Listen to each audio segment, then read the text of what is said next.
Bom dia, sejam muito bem-vindos, pessoal.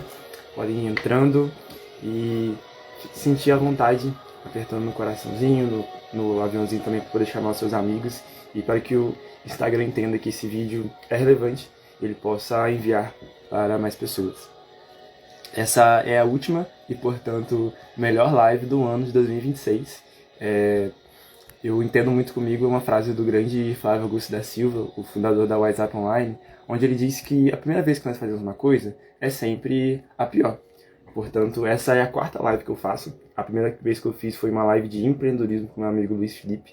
E depois eu fiz mais 2 lives desse desafio do Evangelho de João. E agora eu faço a terceira live do desafio e também a minha quarta live que eu faço na vida. Então eu espero que neste ano nós possamos concluir com chave de ouro, que Deus possa falar com o nosso coração aquilo que Ele deseja para nós realmente, a mensagem que Ele deseja. Então eu creio que hoje, ainda que seja o último dia do ano de 2025, certamente Ele tem muitas coisas a serem faladas conosco. Ele deseja com que nós cresçamos no conhecimento, na sabedoria dEle, em graça, porque para isso nós existimos. Nele nós vivemos, movemos e existimos, como o apóstolo Paulo fala, na verdade, em seu discurso em Atenas, em Atos 17, também é uma citação aos filósofos gregos.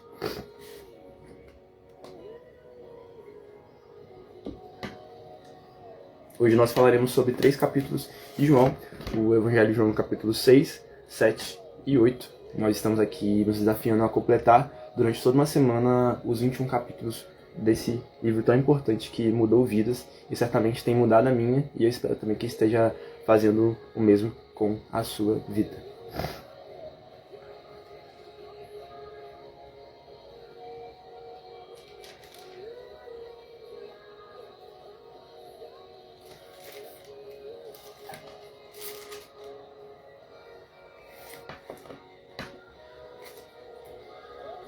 Vamos começar então. Vou tirar a música e você que pode, feche seus olhos, vem orar comigo pedindo a inspiração do alto, para que mesmo o Espírito que inspirou os autores a escreverem esse texto venha também estar conosco presente, ministrando ao nosso coração.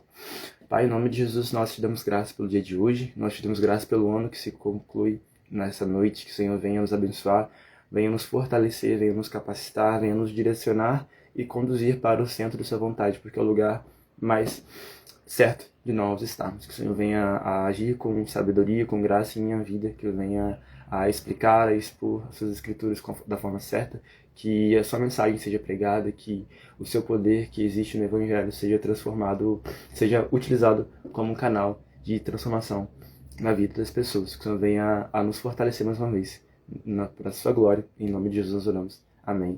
Bom dia, Mateus, seja bem-vindo, meu amigo. Hoje nós estamos lendo Evangelho de Mateus, de João, na verdade, capítulo 6, se puder ir na Bíblia aí também. Bom dia, Marcos, seja bem-vindo, amigo.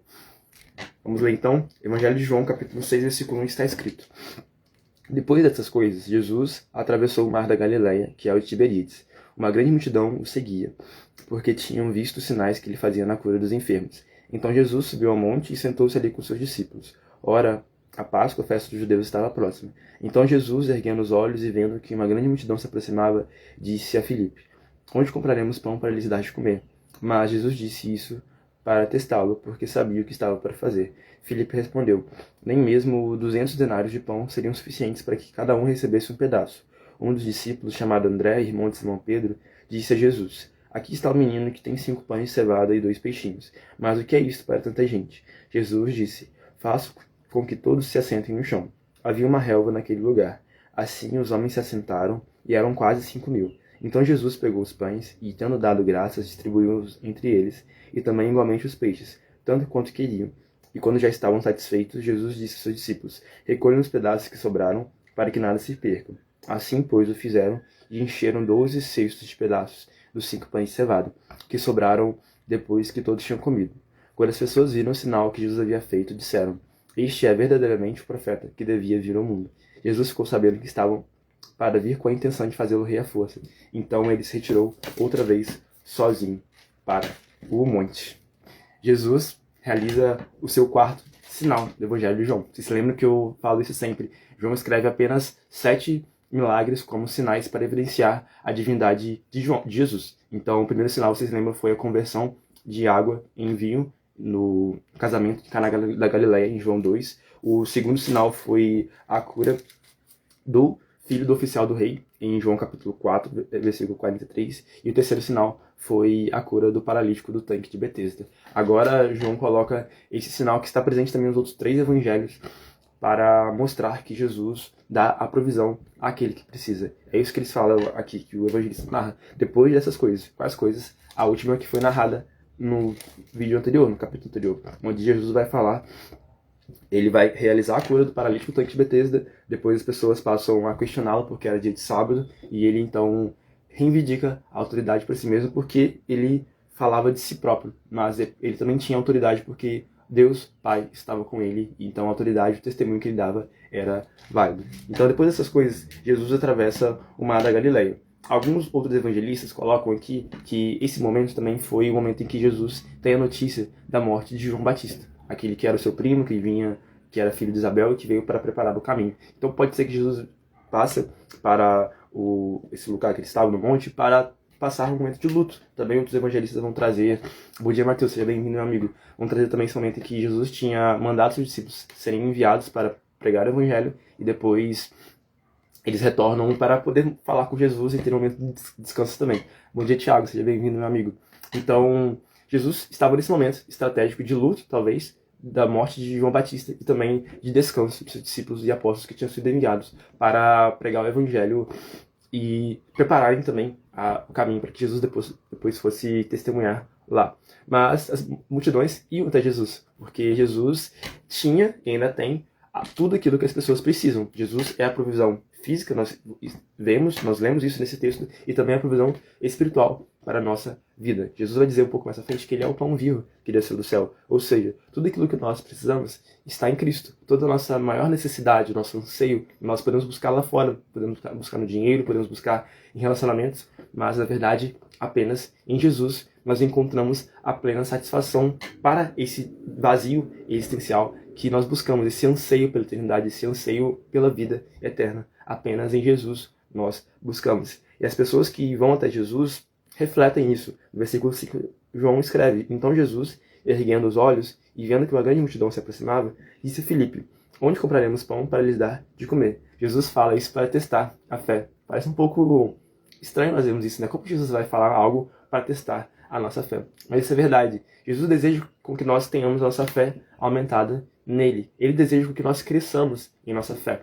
E a maior forma de nós crescermos em fé não é no cenário colorido, no cenário cor-de-rosa, onde todas as coisas vão bem. Na verdade, a nossa fé é aumentada quando nós somos provados, quando nós somos testados. Na verdade, o mesmo ocorre com Abraão, em Gênesis 22, onde Deus prova Abraão enviando-o a sacrificar o seu filho Isaac. Deus estava provando Abraão, testando o coração dele e também a fé de que Abraão tinha, de que Isaac haveria de ressuscitar dentre os mortos. Jesus fala isso então a Felipe para provar a sua fé. E Felipe eu acho que não passa no teste, porque ele vai dizer com seus olhos terrenos apenas pela ótica debaixo do sol, fazendo aqui a citação a Eclesiastes, que nem mesmo 200 denários, que era o dinheiro que cada trabalhador recebia de um dia de trabalho, seria suficiente para que cada um recebesse um pedaço. Então é um sinal de que a multidão era realmente muito grande e de que nenhum dinheiro no mundo era capaz de comprar o alimento para essa multidão. Então Jesus, mais uma vez, um discípulo de Jesus aparece, esse era André, e ele disse que tinha um menino que tinha 5 pães de cevada e 2 peixinhos. E ele vai logo concluir perguntando: mas o que é isso para tanta gente? E Jesus logo em seguida vai fazer com que todos se sentassem no chão. Esse menino tinha apenas 5 pães e 2 peixes, e ele entrega, porque o pouco dado com gratidão a Jesus é muito para que seja realizado o milagre. Tem uma frase do grande Douglas Gonçalves, que é alguém que eu me inspiro muito, do Descope, que ele diz: o menino tinha trazido apenas talvez essa marmita. Ele tinha preparado a marmita dele de manhã para ouvir Jesus, e Jesus utiliza a marmita dele para que ele pudesse servir como um canal de bênção para nós. Eu estou ministrando essa mensagem para vocês, eu estou utilizando minha marmita. Eu me alimentei disso primeiramente, me alimentei desse pão de Jesus, e agora estou compartilhando para você. O poder não está em mim, o poder não estava no menino que tinha apenas 5 pães e 2 peixes. Isso não era nada frente à grande multidão. Mas o pouco, entregue com fidelidade a Jesus, se transforma muito. Essa é a primeira lição que nós aprendemos. A fidelidade no trabalho e no serviço a Deus. E a segunda coisa que nós aprendemos é sobre a gratidão. Tem uma frase muito famosa também que vai dizer: agradece que cresce. Isso é verdade. Jesus vai agradecer. Primeiramente, ele pede que as pessoas se reúnem em grupos e depois ele pega os pães, dá graças. É uma frase muito recorrente no evangelho de Jesus, nos evangelhos sobre Jesus, na vida de Jesus, em que Jesus sempre que vai se alimentar, primeiramente ele dá graças. E isso é verdade, gente. Sempre que a gente vai ter alguma coisa, é necessário que nós sejamos agradecidos, porque nós viemos do pó e ao pó nós retornaremos. Nós não somos nada, nós não passamos de simples pó. E Mateus disse muito bem que é necessário nós sermos gratos por aquilo que até mesmo nós não recebemos ainda. Isso é verdade. É saber que Deus é tão bom, é um bom pai, como tem aquela canção, né? You are good father. Deus é um bom pai a ponto de nos dar aquilo não que nós pedimos apenas, mas aquilo de que nós necessitamos. Então, se nós já somos gratos por aquilo que Deus é capaz de nos dar, então certamente Ele irá nos dar, porque Ele é um bom pai e não deixa o seu filho desamparado. Então, Jesus pega os pães, dá graças e também os peixes, e as pessoas passam a ser distribuídas, os pães passam a ser distribuídos às pessoas, e aqui vai dizer que as pessoas foram satisfeitas e ainda sobraram grandes pedaços, porque Jesus trabalha também com a fartura. Deus é o Deus da provisão, é o Deus da providência, a ponto de não deixar com que falte nada para a nossa vida. Então, no versículo 13 vai falar que eles o fizeram e encheram 12 cestos pedaços dos 5 pães de cevada, que sobraram depois que todos tinham comido. A gente pode parar aqui um pouco para refletir. O que aconteceu realmente aqui? Será que Jesus, de fato, multiplicou essa grande quantidade de pães? Ou será que existiu algo diferente que nós podemos ver? Algumas explicações mais liberais, por exemplo, vai dizer que não. Na verdade, Jesus não multiplicou isso tudo, porque ele era um homem, não tinha como ele fazer isso. Na verdade, ao verem o exemplo do menino entregando os 5 pães e 2 peixinhos, as pessoas foram movidas de generosidade para também fazer o mesmo. Então, eles foram distribuindo, repartindo consigo os pães e eles foram alimentados. Mas isso não é verdade, porque no Antigo Testamento, um dos profetas, Elias ou Eliseu, eu sempre confundo um dos dois, acho que foi Eliseu, tenho quase certeza, realizou um milagre parecido de multiplicar uma determinada quantidade de pães para uns soldados que estavam na guerra. Mas era uma quantidade muito pequena em relação a Jesus, ao que Jesus faz. Então, nós entendemos que, sim, gente, Jesus multiplica os pães. Não foi apenas a generosidade das pessoas que realizou esse grande milagre, porque nós vemos aqui que a única pessoa realmente generosa que foi capaz de entregar o pouco que tinha para alimentar as outras pessoas foi o menino. Esse menino que nem nome tinha, mas que nós estamos citando aqui 2000 anos depois, porque ele realizou uma obra muito grande, que foi entregar com fidelidade na obra do Senhor. Então, que nós possamos concluir esse primeiro texto, essa primeira parte do texto de hoje, pensando sobre fidelidade ao Senhor, entregar tudo aquilo que nós temos, entregar nossa marmita, como eu falei, entregar o nosso melhor, ou o nosso pouco, ainda que seja pouco, porque nas mãos de Jesus se torna muito. A segunda coisa é aprender sobre a gratidão. Agradece que cresce, agradecendo que nós temos a certeza de que as coisas darão certo. E por fim, nós entendemos que tudo é feito para a glória de Deus. No versículo 14, as pessoas vêm em sinal e dizem que este é verdadeiramente o profeta que devia vir ao mundo. Vocês se lembram, eu falei que os sinais, os milagres, as maravilhas são evidências da divindade de Jesus. Então João coloca esse sinal mais uma vez para que as pessoas pudessem glorificar a Jesus, não apenas para que elas pudessem ficar alimentadas, saciadas em seu corpo físico, biológico, mas também pudessem crer que Jesus é o Filho de Deus. Continuemos no versículo 16. Bom dia, Daniel, seja bem-vindo, meu amigo. Ao final do dia, os discípulos de Jesus desceram para o mar e, entrando num barco, passaram para o outro lado, rumo a Cafarnaum. Já estava escuro e Jesus ainda não tinha ido até onde eles estavam, e o mar começava a ficar agitado porque soprava o vento forte. Os discípulos já tinham navegado uns 5 ou 6 quilômetros quando viram Jesus andando sobre o mar, aproximando-se no barco, e ficaram com medo. Mas Jesus lhes disse: "Sou eu, não tenham medo." E então eles o receberam com alegria, e logo o barco chegou ao seu destino. Esse é o 5º sinal da divindade de Jesus, Jesus andando sobre o mar. Uau, isso é maravilhoso. Mais uma explicação liberal que poderia ser dada é que os discípulos estavam no barco, estavam no oceano, e viram ao longe Jesus andando na orla da praia, e pensaram que Jesus estava andando sobre as águas. Mas eles eram homens iletrados, homens que não tinham instrução, então certamente eles poderiam ser enganados. Mas é claro que não. Nós precisamos entender e confiar de que Jesus sim realizou esse milagre de andar sobre o mar.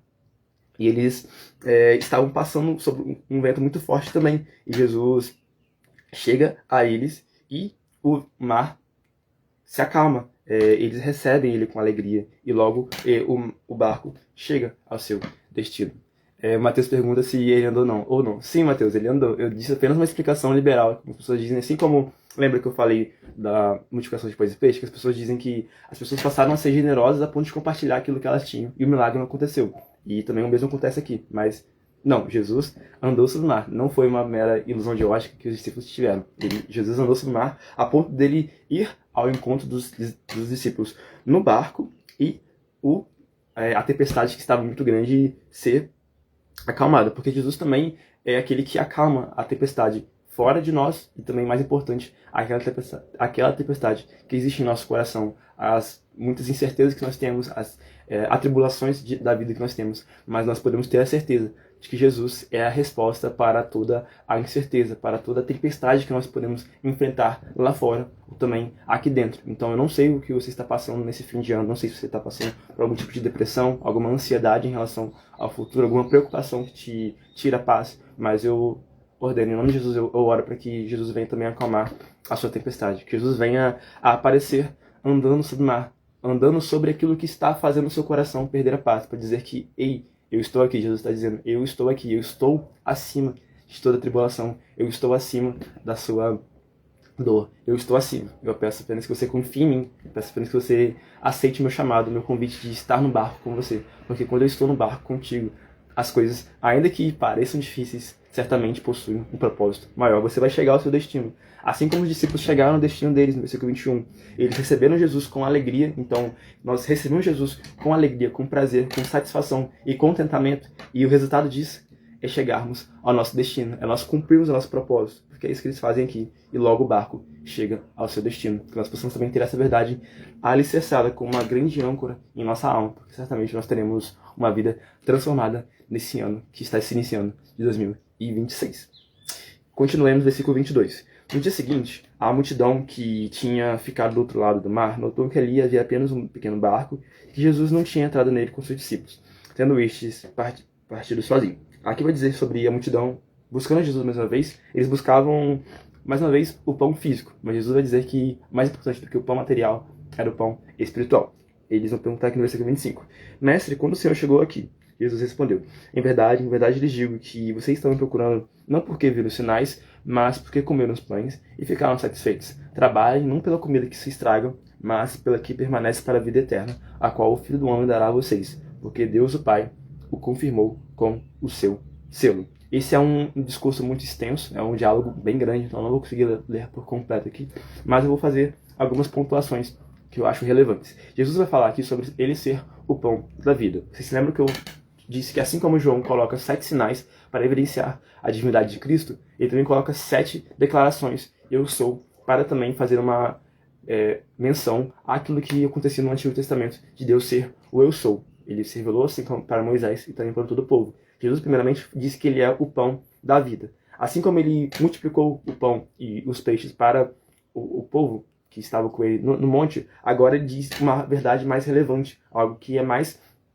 excelente ainda, de ele ser a plena satisfação espiritual que nós precisamos. Assim como no Antigo Testamento, o povo de Israel que estava peregrinando no deserto recebeu o maná, o pão que descia do céu, agora Jesus vai dizer que na verdade não foi Moisés quem o deu, foi o Deus quem tinha enviado. E o verdadeiro pão, o pão vivo que desceu do céu, estava na frente dos judeus que estavam perguntando a eles, mas eles não tinham percebido ainda. Jesus é o pão vivo que desceu do céu, porque o pão é aquilo que é entregue para nós e nos serve de alimento. Jesus se esvazia, encarna e se entrega por nós para que nós tivéssemos vida nele e vida em abundância e vida eterna. Então Jesus vai falar aqui no versículo 35, eu sou o pão da vida, quem vem a mim jamais terá fome, e quem crê em mim jamais terá sede. Aquele que se alimenta uma vez de Jesus não vai ter mais fome de outra coisa, porque o anseio que ela tinha fora vai ser totalmente satisfeito dentro com o relacionamento em Deus através de Jesus. Assim como nós falamos no discurso que Jesus faz com a mulher samaritana,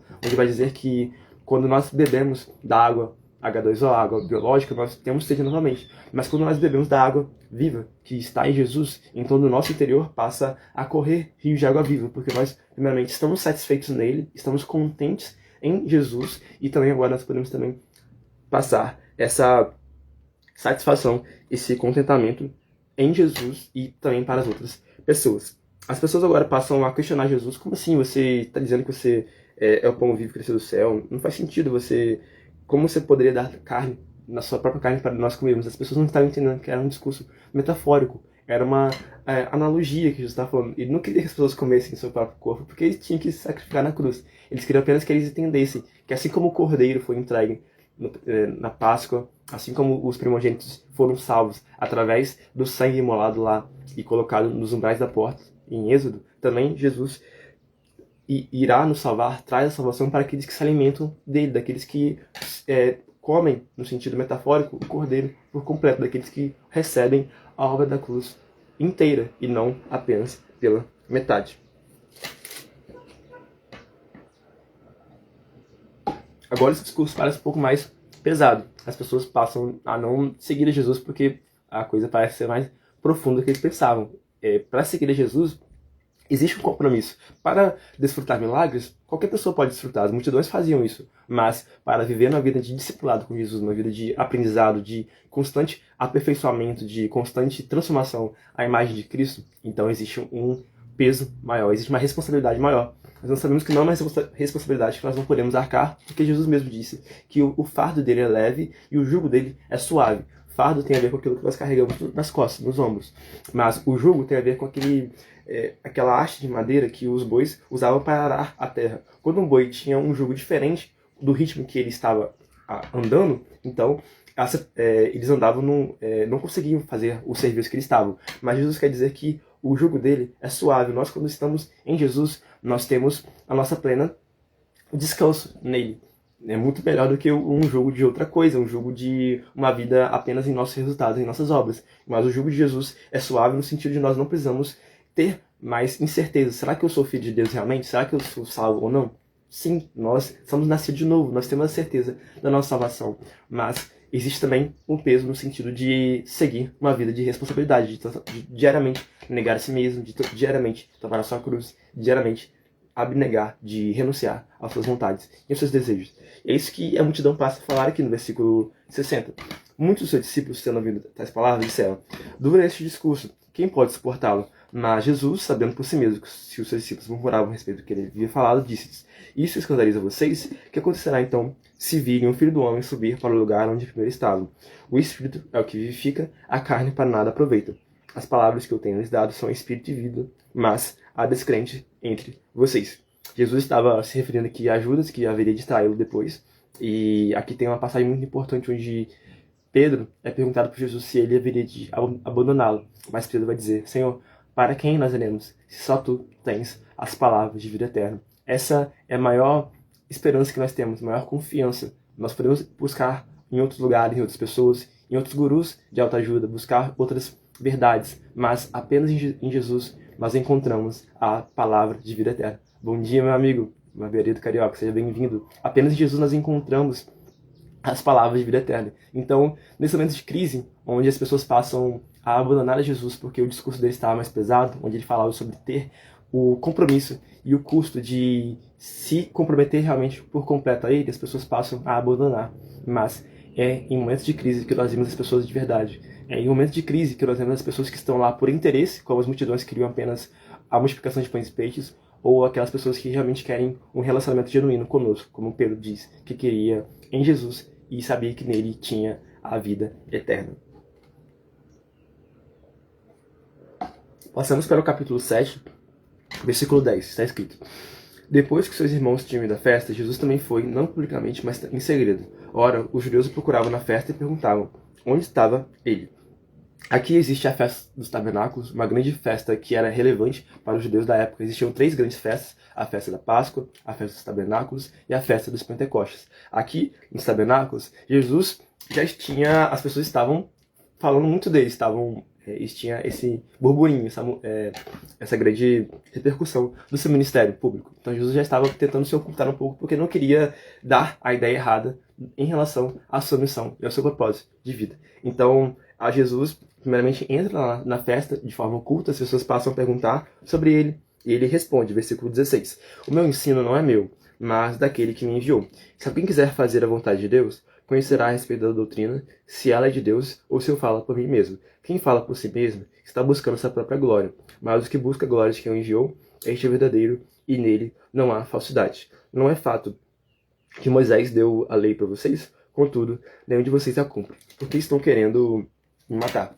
Jesus vai falar aqui que ele é maior do que Moisés, ele é maior do que os profetas, ele é maior do que a lei, porque ele é o pleno cumprimento. Ele é aquilo que apontava, aquilo para o que apontava a lei e os profetas. E as pessoas que tinham a mentalidade fechada, as pessoas que tinham, lembra a metáfora que eu falei, do odre velho, as pessoas que tinham esse odre antigo, não entendiam que Jesus tinha esse entendimento, essa doutrina que não era contrária às escrituras, na verdade, era contrária à tradição religiosa que as pessoas tinham, ao entendimento incorreto que as pessoas tinham. E essa é uma verdade muito grande, gente.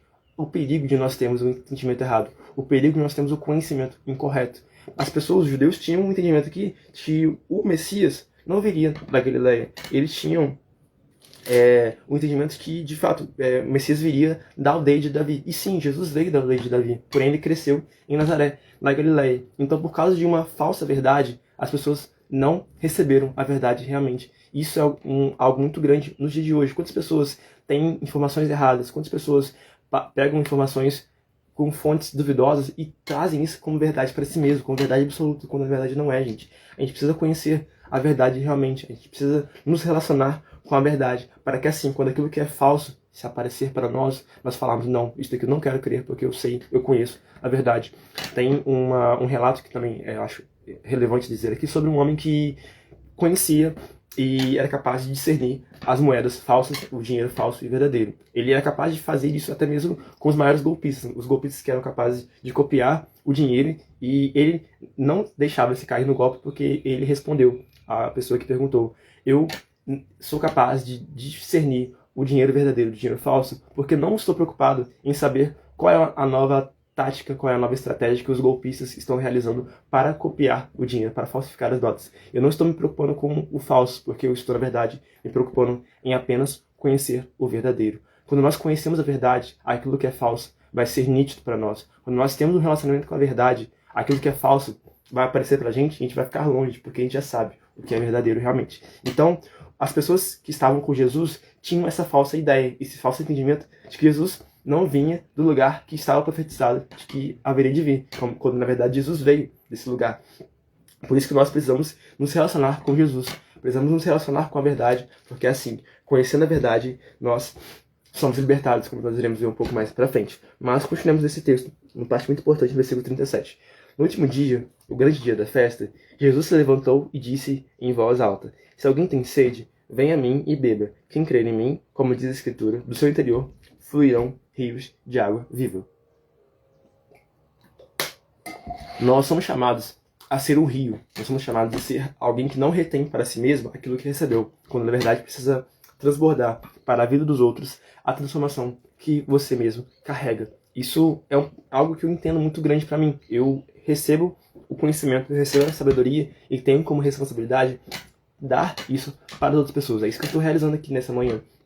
Então Jesus vai falar aqui que quando a pessoa que tem sede e reconhece que se existe essa falta, esse anseio, e busca na fonte certa, em Jesus, então nele não existe mais sede, porque na verdade nele, em Jesus, existe a água de graça. Nós podemos beber de graça a água da vida. Nós podemos nos achegar a Ele com confiança, porque Ele está disponível para todos nós. E nós não paramos aí, nós não paramos apenas na satisfação em Jesus. Agora que nós bebemos dele, e também nós podemos ser como um manancial, como um rio de água, como um rio que vai jorrar em nossa vida, e nós iremos jorrar essa água para a vida eterna. Não sei qual é o seu estado nesse momento, meu amigo, minha amiga que está assistindo esse vídeo. E não sei qual é o seu estado que você vai entrar no ano de 2026. Mas se existe em você alguma falta, se existe em você algum anseio, que esse anseio possa ser suprido em Jesus. Se existe em você alguma estagnação, se você acha que você está andando em círculos, totalmente igual o povo de Israel que andava em círculos quando saiu do Egito, que você possa encontrar em Jesus a resposta a esse anseio, que você possa encontrar em Cristo a água, o anseio, a satisfação que você está precisando, que você possa encontrar em Jesus o propósito, que você possa beber dele, que você possa se alimentar dele, que você possa beber da verdade, e assim, do seu interior também possa fluir rios de água viva de água viva, abençoando também a vida das outras pessoas. Continuemos no capítulo 8, versículo 1. Jesus, no entanto, foi para o Monte das Oliveiras. De madrugada, voltou novamente para o templo, e todo o povo se reuniu em volta dele. E Jesus, assentado, os ensinava. Então os escribas e fariseus trouxeram à presença dele uma mulher surpreendida em adultério. E, fazendo-a ficar em pé no meio de todos, disseram a Jesus: Mestre, essa mulher foi surpreendida em flagrante adultério. Na lei, Moisés nos ordenou que tais mulheres sejam apedrejadas. E o Senhor, o que tem a dizer? Bom dia, David. Seja bem-vindo, meu amigo. Eles diziam isso tentando, para terem de que o acusar. Mas Jesus, inclinando-se, escreveu na terra com o dedo. Como eles insistiam na pergunta, Jesus se levantou e lhes disse: Quem de vocês estiver sem pecado, seja o primeiro a tirar uma pedra nela. E, inclinando-se novamente, continuou a escrever no chão. Mas eles, ouvindo essa resposta, foram saindo um por um, a começar pelos mais velhos, até os últimos, ficando só Jesus e a mulher em pé diante dele. Levantando-se, Jesus perguntou a ela: Mulher, onde estão eles? Ninguém condenou você? Ela respondeu: Ninguém, Senhor. Então Jesus disse: Também eu não a condeno. Vá e não peque mais. A religião mata, a espiritualidade, o perdão encontrado em Jesus vivificam. A crítica, a acusação trazem morte, mas o perdão, a reconciliação em Jesus, nós encontramos a revivificação, a vida. É essa verdade que nós encontramos aqui. Ainda que em alguns manuscritos mais antigos, esse texto de João 8, do 1 a 11, não esteja presente, se Deus permitiu que nós tivéssemos acesso a esse texto, é porque certamente Ele tem um aprendizado para nos ensinar. E nós aprendemos grandes coisas aqui. Nós aprendemos sobre perdão, nós aprendemos sobre não criticar o erro dos outros, porque primeiramente nós já estamos em um erro ainda maior, porque nós nascemos em pecado. Nós não podemos criticar o outro, porque primeiramente nós já temos em nós a sentença do pecado quando nós não estamos em Cristo Jesus, porque todos nós nascemos em pecado, todos nós já realizamos a maior transgressão, que foi o pecado de Adão, que também foi passado para nós. Nós nascemos afastados de Deus, afastados da criação e do propósito original. Então Jesus aqui, ele vai para o Monte das Oliveiras para orar, e as pessoas, depois que ele retorna para o templo, levam a uma mulher pega em flagrante adultério. A primeira coisa que salta aos nossos olhos aqui é que para realizar um adultério é necessário que pelo menos 2 pessoas sejam envolvidas. Mas os homens aqui trazem apenas a mulher. Então aqui está dizendo que existe algo errado, algo estranho nessa acusação que as pessoas fazem para ela. Mas quando nós continuamos, elas fazem aqui a questão, o questionamento. Mestre, essa mulher foi surpreendida em adultério. Na lei de Moisés é ordenado que as mulheres que realizam isso sejam apedrejadas. Eles fazem isso para tentar a Jesus, porque eles sabiam que Jesus tinha um ensino diferente daquilo que eles tinham acostumado com a tradição. David fala que existe uma passagem que mostra que não tem pecadinho e pecadão. É verdade, meu amigo. O pecado em si é um só. O maior pecado que existe é o nosso afastamento de Deus. Isso é verdade. Contudo, existem consequências distintas do pecado. Por exemplo, existe uma consequência muito grande entre eu cair em ira contra o irmão e cair em assassinato, em matá-lo. Existe uma consequência diferente. Em um pecado, eu irei ser julgado por Jesus no último dia, se eu não me arrepender, e outro pecado, eu irei ser julgado por Jesus no último dia, se eu não me arrepender, mas também irei ser preso. Então, sim, o pecado é o mesmo, no sentido de afastamento de Deus, mas as consequências desse pecado podem ser diferentes, entende? Também existe uma questão, quando Jesus vai ser entregue por Judas, ele vai falar que aquele que fez isso é passivo de grande pecado, porque o que Judas fez foi um grande pecado, ele entregou a Jesus. Mas então nós entendemos que o pecado é o mesmo sentido de afastamento de Deus, mas as suas consequências, as suas reverberações são diferentes, porque nós colhemos aquilo que nós plantamos. Beleza? Espero que eu tenha respondido a sua questão, meu irmão. Mas nós continuamos então. As pessoas levam a Jesus essa pergunta: o que Jesus vai fazer? Jesus faz a maior resposta, a resposta mais sábia, aquilo que Augusto Cury, o grande psiquiatra brasileiro, vai dizer sobre a oração dos sábios, o silêncio. Quando nós entendemos que as pessoas não querem ouvir a verdade, nós devemos ficar em silêncio, porque não vai adiantar nós falarmos a verdade para elas, porque elas não vão ouvir. Elas querem apenas ouvir aquilo que vai amaciar o ego delas. Elas querem apenas ouvir o que vai ser de acordo com as suas próprias crenças. Mas na verdade Jesus, primeiramente, fica em silêncio e passa a escrever na terra. Muitas teorias são ditas que Jesus estava escrevendo sobre o pecado delas, estava escrevendo sobre os pecados deles, mas a Bíblia não fala o que Jesus escreve. Então, quando a Bíblia se cala, nós também devemos nos silenciar, nós não devemos criar teorias daquilo que a Bíblia não é clara em nos dizer. Então, Jesus responde quando eles repetem a pergunta, dizendo: quem de vocês estivesse em pecado, seja o primeiro a tirar uma pedra nela. Uau! E ao serem questionadas isso, as pessoas passam a perguntar em si mesmas: será que eu estou sem pecado? E cada um, eles vão saindo de um em um, porque todos tinham caído em pecado e também eles não tinham direito de atirar a pedra nela, porque ninguém era santo e puro a ponto de não ter pecado. O único que era capaz, o único que tinha essa prerrogativa de acusá-la, de atirar a pedra no sentido da lei de Moisés, no sentido daquilo que Jesus tinha levantado, era o próprio Jesus, porque ele não tinha pecado. Mas ele decide agir com graça na vida dessa mulher, não apenas na vida dessa mulher, mas também na nossa vida. Jesus age com graça, que é um favor imerecido sim, que é um perdão. Aquilo que nós não merecemos, Jesus nos dá. Existe diferença entre graça e misericórdia. A graça é o favor imerecido. Jesus age com graça naquela mulher porque ele traz o perdão, mas ele também age com misericórdia em não dar aquilo que nós merecemos. Nesse caso, na lei de Moisés, seria a acusação, seria a punição de apedrejamento. Então, a graça é o favor imerecido, aquilo que nós recebemos e nós não merecemos. A misericórdia é aquilo que nós não merecemos, nós não recebemos e merecemos. E depois nós entendemos então que existe a graça que nos perdoa e perdoa a mulher. Deus vai falar que ele também não a condenava, mas ele traz uma resposta para ela, ele traz uma responsabilidade da parte dela, que é de ir e não pecar mais. A graça que nos perdoa e nos salva é a mesma que nos capacita para que nós vivamos em obediência. Esse aprendizado que eu já citei antes, mas que eu quero citar novamente, que eu aprendo com o livro Kryptonita, de John Bevere, e também Graça Transformadora, de Luciano Subirá. A graça que nos salva também nos capacita para nós vivermos em obediência. Jesus salva a mulher, mas pede que ela, em contrapartida, ande em obediência, que ela não caia em pecado. E também uma responsabilidade que nós precisamos ter conosco em nossa vida, e em especial nesse ano de 2026. Que nesse ano que nós estamos iniciando, nós possamos abrir mão de pecados, que nesse ano de 2026 nós possamos sair daquilo que não seja do agrado de Deus. Que nós possamos viver de acordo com a vontade dele, que é boa, agradável e perfeita. E assim, recebendo o perdão de Deus em Cristo Jesus, a graça que nos transforma, nós possamos também ser capacitados para viver em santidade, vivemos em obediência. Do versículo 12 em diante, existe um grande discurso, mais uma vez, de Jesus, em que eu não irei conseguir ler por completo, mas nós iremos ressaltar algumas partes importantes. Continuemos aqui no versículo 12. Eu sou a luz do mundo. Quem me segue não andará nas trevas, pelo contrário, terá a luz da vida. Versículo 14. Ainda que eu dê testemunho a respeito de mim mesmo, o meu testemunho é verdadeiro, porque eu sei de onde vim e para onde vou. Mas vocês não sabem de onde vêm, nem para onde vou. Vocês julgam segundo a carne, eu não julgo ninguém. E se eu julgo, meu juízo é verdadeiro, porque não sou eu que julgo, não só eu que julgo, mas eu e o Pai que me enviou. Também na lei de vocês está escrito que o testemunho de duas pessoas é verdadeiro. Eu dou testemunho de mim mesmo, e o Pai que me enviou também dá testemunho de mim.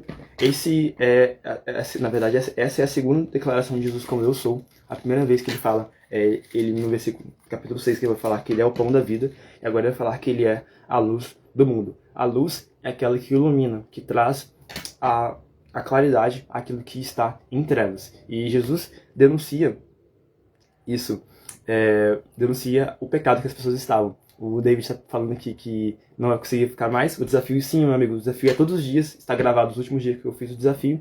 Também os próximos dias nós iremos gravar. Nós iremos ficar durante toda essa semana estudando a palavra do Senhor até domingo. Durante todo esse dia, 6h30 da manhã, nós estamos lendo aqui, beleza? Bom dia, meu amigo. Muito obrigado por participar. Então, retornando ao texto, Jesus vai falar aqui sobre ele ser a luz do mundo. E não para por aí. Ele diz que ele é a luz do mundo, mas o testemunho que ele diz de si mesmo é verdadeiro porque não é apenas ele que fala de si mesmo. Na lei de Moisés é necessário que duas pessoas dessem o testemunho para que esse testemunho fosse válido. Então o testemunho de Jesus era válido porque ele dava o testemunho de si próprio e o Pai que o enviou também é aquele que confirmava o seu testemunho. As pessoas que não recebiam Jesus, que não entendiam que Jesus era filho de Deus, não recebiam porque não eram capazes de compreender que esse testemunho que Jesus dava era verdadeiro, porque ele estava trazendo a validade do seu ministério, da sua vida, como a luz do mundo. No versículo 31 tem uma passagem muito chave para nós entendermos isso que nós levantamos.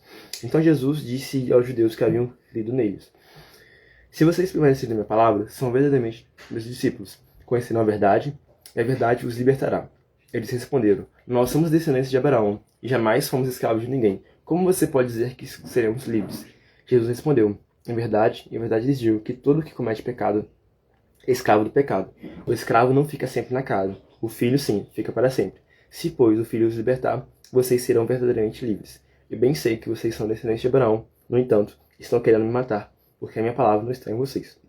Eu falo das coisas que vi junto de meu pai, vocês, porém, fazem o que ouviu do pai de vocês. Aqui Jesus vai, mais uma vez, debater com os judeus religiosos da época. Ele vai dizer que ele é filho de Deus, ele é filho do Pai, com P maiúsculo, com o Pai Celestial, ao passo que os judeus que não haviam recebido a ele, que não tinham crido na palavra, que viram a luz, mas não receberam, que tinham a verdade consigo, mas que decidiram não receber a verdade, eles tinham um pecado muito grande e estavam ressaltando a filiação que eles tinham, que era com o pai da mentira, que é o próprio diabo. Então nós temos esse dilema hoje, que nós podemos aceitar a verdade que nos liberta, sermos discípulos da verdade, sermos pessoas que vão seguir a verdade no próximo ano, ou em contrapartida seguimos a mentira, seguimos a falsidade e o engano. Se a verdade, como Jesus diz, liberta, a mentira aprisiona. Se o conhecimento da verdade nos traz vida, a falsa ideia, a falsa consciência nos traz a morte, nos aprisiona, porque aquilo que Satanás, o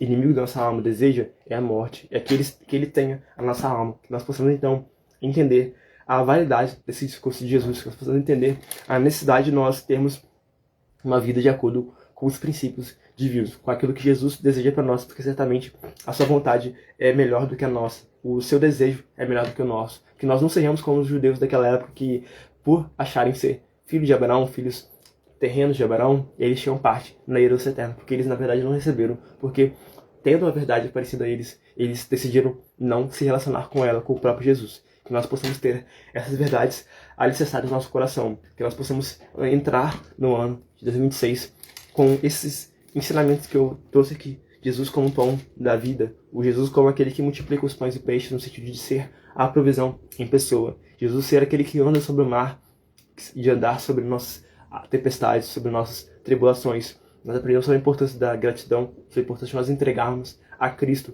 o nosso melhor, de entregarmos o nosso pouco, sim, mas que nas mãos dele se torna grande. De nós buscarmos a nossa satisfação completa nele, buscar comer dele, buscar as palavras de vida eterna dele e buscar também beber dele. Porque quando nós bebemos dele, da fonte de água viva, também do nosso interior, flui um rio de água viva. Que nós recebamos em Cristo o perdão, a graça que nos perdoa, que nos salva, e também a graça que nos traz um compromisso de viver em santidade, uma vida em obediência, em adoração completa a Ele. E por fim que nós sejamos libertos pela palavra, que nós tenhamos um relacionamento verdadeiro e genuíno com Jesus, que é a verdade, que é a sabedoria em pessoa, que é Deus, que encarnou, que veio em nós e que decide se relacionar conosco. Que nesse ano que está se iniciando agora, 2026, nós tenhamos um compromisso de viver essas verdades. Eu espero que você possa ser abençoado com o vídeo de hoje. Se você gostou, não esquece de curtir, comentar e também enviar para os seus amigos. Alguns avisos que eu gostaria de dar antes de concluir essa live. Eu estou subindo também, além do Instagram, eu estou colocando lá no meu canal do YouTube. Caso você ainda não tenha se inscrito, se inscreve lá, Liedson Abreu. Eu estou postando vídeo quase todos os dias, postando no shorts também alguns vídeos curtos. E que essa mensagem possa ser alcançada por mais pessoas. Porque, mais uma vez, não é sobre mim, não é sobre o mensageiro, é sobre a mensagem, é sobre o meu propósito de vida. Eu já postei também os últimos vídeos no Instagram, porque você possa lá engajar, que você possa comentar. Eu postei o vídeo de ontem, gravação, e o vídeo de segunda-feira também. Ele foi repostado porque eu tive algum problema lá, mas que você possa também engajar lá, beleza? Muito obrigado, eu desejo um feliz ano novo para você, para sua família, e até ano que vem, ou seja, até amanhã, às 6h30 da manhã. Deus abençoe.